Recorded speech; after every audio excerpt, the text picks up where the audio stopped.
So బేసిక్‌గా పోలీసుల నుంచి కాల్ రాగానే, లేకపోతే అరెస్ట్ చేస్తున్నారని తెలియగానే చాలా పానిక్ అయిపోతూ ఉంటారు. భయపడిపోతూ ఉంటారు జనాలు. అరెస్ట్ అయ్యే ముందు అరెస్ట్ కాబోతున్న వ్యక్తికి ఎలాంటి హక్కులుంటాయండి? ఎవరి మీదైనా ఒకసారి ఒక ఎఫ్ఐఆర్ రిజిస్టర్ అయిందని కానీ లేదా ఒక కంప్లైంట్ పోలీస్ స్టేషన్లో వచ్చింది అని తెలిసినప్పుడు ఫస్ట్ పోలీస్ ఏంటంటే ఎవరైతే ఎస్హెచ్ఓ ఎవరైతే ఉంటారో వాళ్ళు అతను ఎవరి మీద అయితే ఈ కంప్లైంట్ రిసీవ్ అయిందో అతనికి కాల్ చేయడం జరిగింది.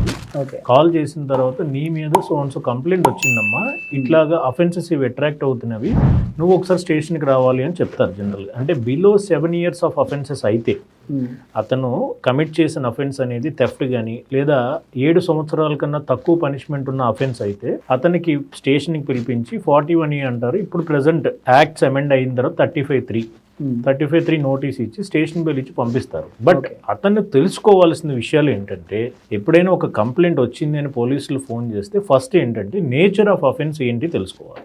నెక్స్ట్ ఎఫ్ఐఆర్లో క్రైమ్ నెంబర్ అని ఉంటుంది. నా మీద రిజిస్టర్ అయిన క్రైమ్ ఏంటండి, నేను ఈ క్రైమ్లో ఎలా ముద్దాయిగా నన్ను చూపించగలుగుతున్నారు, లేదా నాకు ఎగైనెస్ట్గా ఏదైనా ఎవిడెన్స్ చూపించారా, కంప్లైంట్ ఎవరిచ్చారు, ఇవన్నీ ఏంటంటే అతనికి ఉన్న ప్రాథమిక హక్కులు తెలుసుకోవడానికి.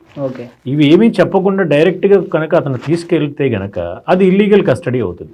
ఎవరైనా ఒక వ్యక్తిని అరెస్ట్ చేయాలి అంటే కంప్లీట్గా అతనికి ఏ కేసులో అరెస్ట్ చేస్తున్నారు, ఎందుకు అరెస్ట్ చేస్తున్నారు, లేదా అతని కస్టడీ అనేది కోర్టులో అవసరమా లేదా పోలీస్ స్టేషన్లో అవసరమా లేదా అనేది క్లియర్గా అతనికి వివరాలు ఇచ్చిన తర్వాత మాత్రమే అతను అరెస్ట్ చేయాలి.